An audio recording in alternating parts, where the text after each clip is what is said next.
Bonsoir à tous, il est 18h30, bienvenue, merci d'être sur TNTV. Tout de suite les titres de ce journal. 4 ans de prison ferme, c'est la peine requise à l'encontre du chauffeur qui a fauché le footballeur Eddy Caspar. Après 2 renvois, le procès a eu lieu aujourd'hui. Comble de ce procès, l'absence totale de remords de la part du prévenu.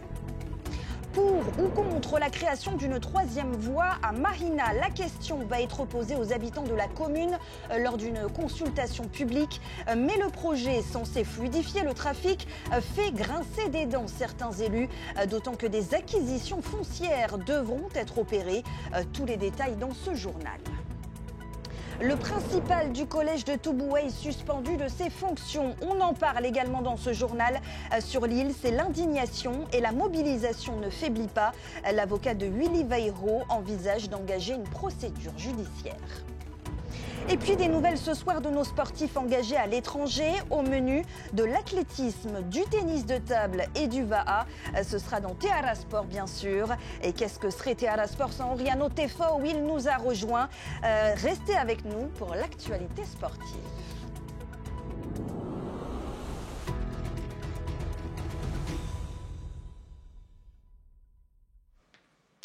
Le procès du chauffard qui a causé la mort du footballeur Eddy Caspar s'est donc tenu aujourd'hui. Reporté à 2 reprises, le prévenu a donc finalement fait face au juge. Durant l'audience, il n'a livré aucun remords, de quoi accentuer encore plus la douleur de la famille. Il a été requis 4 ans de prison à son encontre. Samtei Naore, Matai Horei. Face au juge, le prévenu a été très peu loquace et souvent inaudible. Il n'a exprimé aucun remords et n'a présenté aucune excuse à la famille d'Eddy Caspar. Pour l'avocat de la famille, le prévenu se faisait presque passer pour la victime dans cette affaire. Il s'est défendu en évoquant des menaces d'autres conducteurs de 2 roues qui avaient assisté à l'accident. Il a également affirmé qu'il voulait se rendre, mais il a été interpellé au domicile de ses parents plusieurs heures après l'accident. Parce que tout le monde est là, tout le monde le regarde, tout le monde a les yeux braqués sur lui. Il y a les forces de l'ordre, il y a la famille, il y a sa famille. C'est un endroit dans lequel il n'a pas l'habitude de s'y trouver. Effectivement, voilà, il n'arrive pas pour l'instant à verbaliser ses sentiments. Pour moi, c'est plutôt normal. Mais d'ici quelques temps, je pense qu'il aura plus de facilité à exprimer ses remords, exprimer ses regrets. Le procès avait été renvoyé à 2 reprises car il manquait les résultats des examens toxicologiques, des résultats arrivés aujourd'hui et qui démontrent que le prévenu, comme Eddy Caspar, était sous l'emprise de cannabis. Mais ce qui a surtout été retenu par la Cour, c'est l'absence de permis de conduire du prévenu qui a effectué un refus de priorité. Circonstance aggravante, il a pris la fuite en contournant le corps d'Eddy Caspar qui, selon les témoins, n'était pas mort sur le coup. Je suis très étonné parce que d'habitude, et surtout en Polynésie, vous avez les gens, ils s'arrêtent. Ils portent secours. Ils vont s'excuser auprès de la famille. Et moi, je suis intervenu pour des personnes qui demandent à l'avocat, est-ce qu'on peut aller en famille s'excuser, s'inquiéter de lui, s'inquiéter de sa famille. Il n'y a jamais eu ça. Il n'y a jamais eu ça. Et c'est quelqu'un, en fin de compte, qui finalement va être un danger, qui restera un danger comme il a été ces dernières années. Et on en a beaucoup, malheureusement, qui roulent sans permis. Le procureur de la République a requis 5 ans de prison, dont 1 an avec sursis. Ce procès marque une étape supplémentaire dans le travail de deuil de la famille d'Eddy Caspar qui a été inhumée dans la cour de la maison de ses parents. Et en bref, cet autre accident grave avec un délit de fuite, c'était hier soir vers 18h45 au niveau du PK 3600 à Papara. Un cycliste de 53 ans a été grièvement blessé après avoir été fauché par un scooter. Ce dernier a ensuite pris la fuite. Il est recherché par la gendarmerie.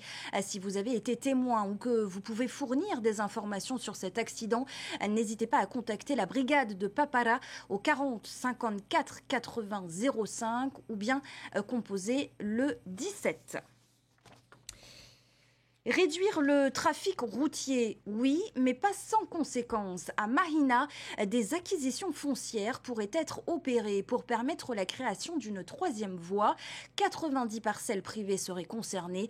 Les habitants, eux, vont être consultés, bien sûr, durant le premier trimestre 2026. Mais le projet ne fait pas l'unanimité au sein des élus de Mahina. Voyez les précisions dans ce reportage de Nicolas Pérez et Heymanou Manouthei. Êtes-vous pour ou contre la création d'une troisième voie sur Mahina entre le PK 8800 et le PK 11200 ? C'est en substance la question qui sera posée aux habitants de la commune, invités à s'exprimer lors d'une consultation publique au premier trimestre 2026. Un projet censé améliorer la circulation dans cette commune quotidiennement impactée par un flux croissant de véhicules. En heure de pointe du matin, lorsqu'on traverse la commune aujourd'hui, on prend en moyenne 30 minutes pour la traverser. Plus lorsqu'il y a beaucoup de congestion. Et on estime qu'avec le projet que l'on a conçu, on va diminuer ce temps de trajet à 10 minutes. C'est-à-dire qu'on va permettre une économie de 20 minutes de temps de trajet. Un gain de temps pour les usagers de la route, mais une perte foncière pour certains propriétaires. Pour faire aboutir ce projet, il faut mécaniquement élargir les routes et du coup procéder à des acquisitions foncières.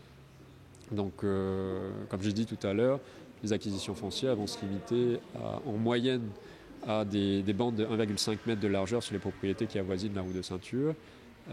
Mais pour certaines parcelles, elles seront impactées par des aménagements de plus grande envergure, comme les carrefours giratoires par exemple. Et c'est la raison pour laquelle on va contacter du coup les propriétaires concernés individuellement pour leur expliquer les tenants et aboutissants du projet. Une enveloppe de 260 millions de francs aurait déjà été identifiée pour indemniser les 90 propriétaires concernés. Du côté de la mairie, cette troisième voie ne fait pas l'unanimité. Ce projet de 3 voies a fait grincer beaucoup de dents déjà au niveau des membres du conseil municipal. On est conscient que le pays cherche des solutions pour fluidifier la circulation. Mais la philosophie de Mahina, c'est d'essayer de préserver cette tranquillité que nous avons sur Mahina. Et la troisième voie, bien justement, égrener un peu cette tranquillité qu'on a sur Mahina. Pour le maire, d'autres pistes d'amélioration pourraient être envisagées. Il faut favoriser le déplacement des gens de Mahina en matière de transport doux, comme on dit, à vélo ou autre système. On a beaucoup parlé de convoiturage, on a beaucoup parlé, aujourd'hui je suis content que le réseau de dessert par bus fonctionne. Donc il faut aussi privilégier cet aspect-là, quoi. Ce projet de troisième voie devrait coûter près de 4 milliards de francs et devrait être lancé au second semestre 2027. Et autre actualité ce soir, cette mobilisation en soutien à Willy Weiho, elle ne faiblit pas. Le principal du collège de Toubouaï a été suspendu de ses fonctions le temps d'une enquête administrative. Une procédure injustifiée pour son avocat, maître Stanley Cross. Sur l'île, une marche de soutien est annoncée ce samedi. Les détails avec Jeanne Tinoloua. Au téléphone, maître Stanley Cross prend des nouvelles de son client. L'avocat s'étonne de la décision de suspension prise à l'encontre de Willy Weiho. Selon lui, la procédure initiée depuis Tahiti et signifiée par le ministère de l'Éducation nationale est sans fondement. Il convient de préciser une chose, c'est sur demande du ministre de l'Éducation, Ronit Telipaya, que cette procédure a été engagée à l'encontre de M. Willy Weiho. Et je vois simplement, considérant que le maintien en fonction de M. Willy Weiho est de nature à nuire gravement au fonctionnement de l'établissement. Je veux dire, quels sont les faits qui permettent de dire que le maintien en fonction de M. Willy Weiho au collège de Mataoura va nuire gravement au fonctionnement de l'établissement? Il n'y a aucun élément dans ce dossier, cet arrêté est vide. À Toubouaï, c'est l'incompréhension générale. Pour beaucoup, Willy Weiho représente une fierté locale. C'est le premier principal d'origine polynésienne à diriger le collège de l'île. C'est pour la première fois au collège de Toubouaï, un principal local, donc il connaît le comportement, l'aptitude des élèves, des parents. C'est un bon principal. Il a fait beaucoup bouger le collège de Toubou. Je ne vois pas pourquoi l'intérêt. Le ministre lui a demandé sa suspension auprès de l'éducation nationale. En parallèle, Stanley Cross prépare un courrier au ministre de l'Éducation locale avant d'envisager une action judiciaire pour contester la suspension. On a la possibilité de saisir le tribunal administratif, mais on va choisir la méthode douce, c'est-à-dire de saisir directement dans le cadre d'un recours gracieux auprès du ministre pour lui demander de rapporter cette décision.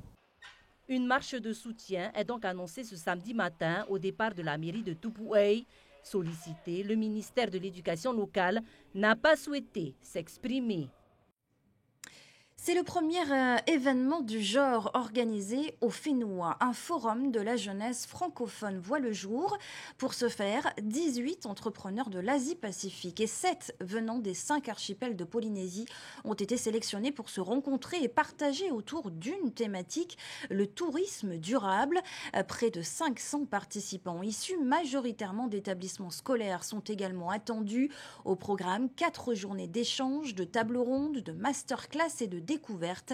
L'événement marque l'entrée de la Polynésie dans la dynamique francophone. Écoutez à ce propos Keinu Utemauri, le ministre de la Jeunesse. Depuis l'année dernière, on a intégré le réseau de la francophonie en tant que membre observateur. On voulait marquer le coup en organisant un premier événement axé sur la jeunesse avec le premier forum Asie-Pacifique de la jeunesse francophone. On a retenu un premier thème pour cette session-là qui est le tourisme durable, un métier d'avenir. Non seulement parce que le tourisme représente un enjeu particulier pour nous, on le sait, mais voilà, surtout pour commencer à avoir du monde et à commencer à discuter avec les autres pays membres, mais aussi nos cousins du Pacifique, sur les opportunités qu'on peut avoir dans ce secteur. Et l'événement aura lieu du 12 au 15 novembre sous le chapiteau de la présidence et à l'école hôtelière de Tahiti. Reiatea s'engage toujours un peu plus vers la souveraineté alimentaire. Elle en a fait la démonstration aujourd'hui devant le pays et l'État en visite sur l'île. 3 ateliers d'agrotransformation, un projet d'abattoir et de nouvelles parcelles agricoles ont été présentés. De quoi sensibiliser sur l'importance de consommer local.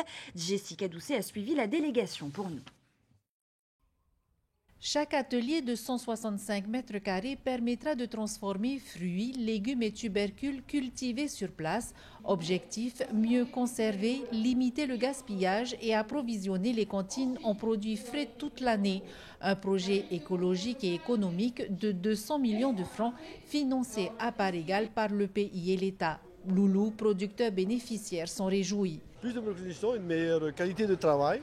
Donc, qualité de travail, dans ce qu'on fait, la qualité est vraiment primordiale, et la rigueur, la régularité et bien entendu, dans tout business, la rentabilité. S'il n'y a pas la rentabilité, on va nager contre le courant et à un moment, on va se fatiguer. Cette initiative vise aussi à sensibiliser les plus jeunes à l'importance de consommer local et de soutenir les producteurs du Fénois. Si on prend le houlou, quand c'est la saison du houlou, il y en a tellement que ça tombe par terre et c'est fou de ramasser les feuilles quand il y a des houlous par terre. Ces ateliers, ça permet de gommer cette saisonnalité.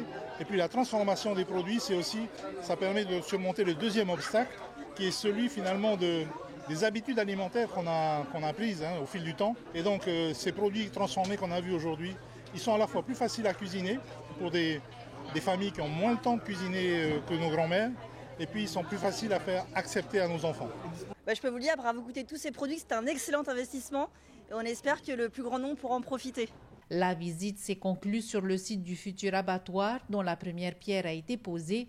Ce projet de 420 millions de francs attendu depuis plusieurs années doit être opérationnel l'an prochain. Les objectifs à atteindre, c'est de proposer en fait de la viande de qualité au Rarouantais et pourquoi pas vers Tahiti et les autres marchés. Donc on a ambition de faire 80 tonnes de viande par an. Actuellement, plus de 80% de la viande consommée en Polynésie est importée. Cette nouvelle infrastructure marque donc une étape clé vers l'autonomie alimentaire et le soutien des producteurs du Fénois. Et place au sport maintenant, c'est le moment de prendre des nouvelles de nos sportifs évoluant à l'étranger dans Tehara Sport.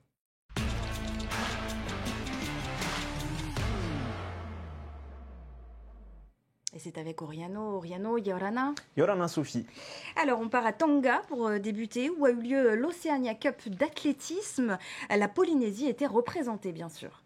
Oui, Sophie, une délégation tahitienne composée de 14 athlètes a participé à cette compétition. Parmi eux, 6 athlètes tahitiens étaient engagés aux épreuves individuelles. Le reste représentait la team Polynésia aux côtés des îles Cook et de Samoa. Et le résultat est positif. La sélection polynésienne donc termine 3e du classement général derrière l'Australie et la Micronésie. Et côté performance individuelle?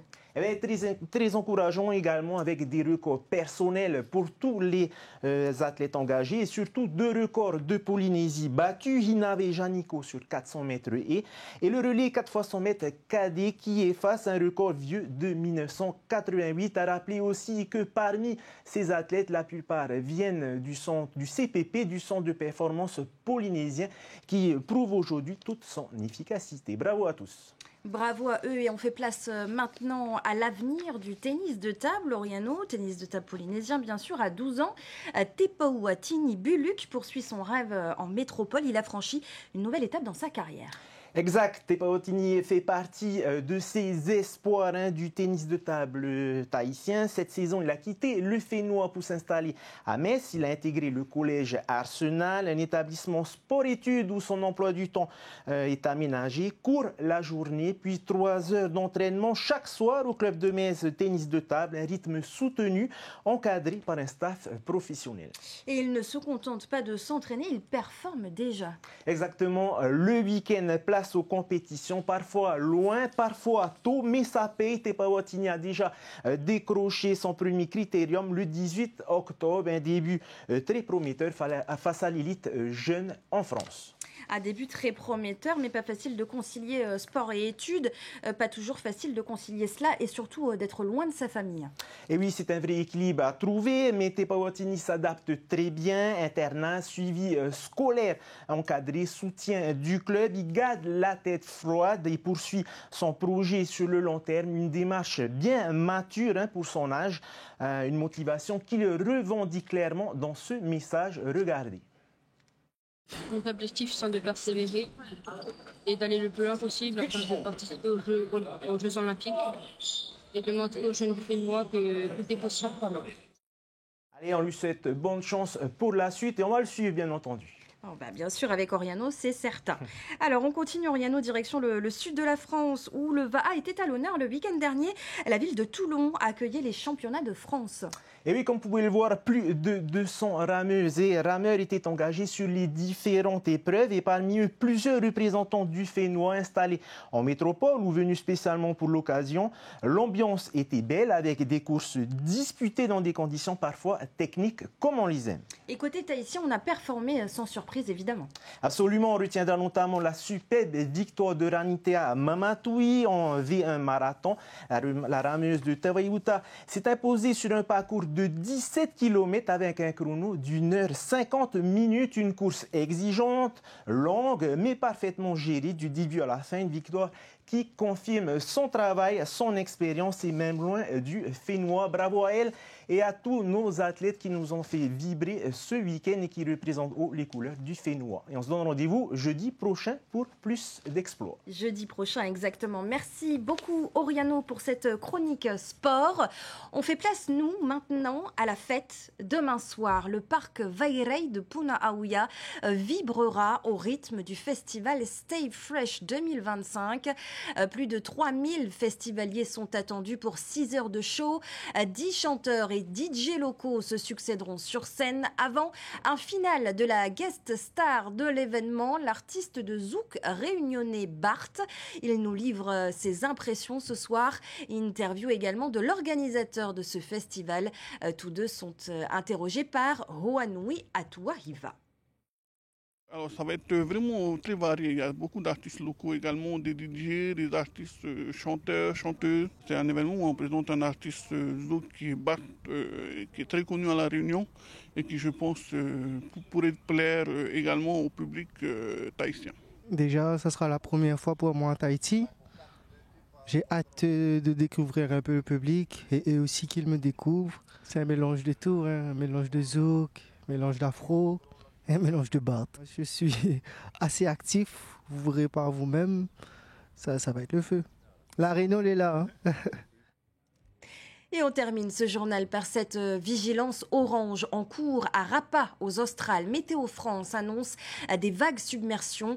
Une houle de 2,5 mètres s'amplifiera en soirée jusqu'à 4 mètres et pouvant atteindre 5 mètres en deuxième partie de nuit.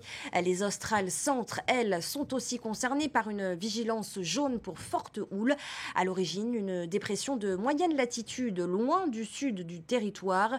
Le haut-commissaire appelle la population de Rapa à être très vigilante et à se tenir informée de la situation. Le retour à la normale est prévu vendredi après-midi.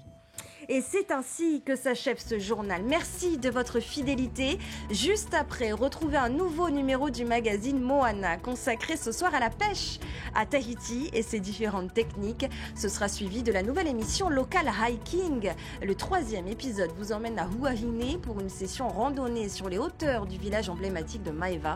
Enfin, régalez-vous devant le meilleur pâtissier. Demain, Mika Delattre sera aux manettes des journaux du week-end. Quant à nous, on se revoit lundi. En attendant, très belle soirée, très bon week-end et surtout, prenez soin de vous. Retrouvez ce journal en replay sur notre site internet et notre application mobile TNTV.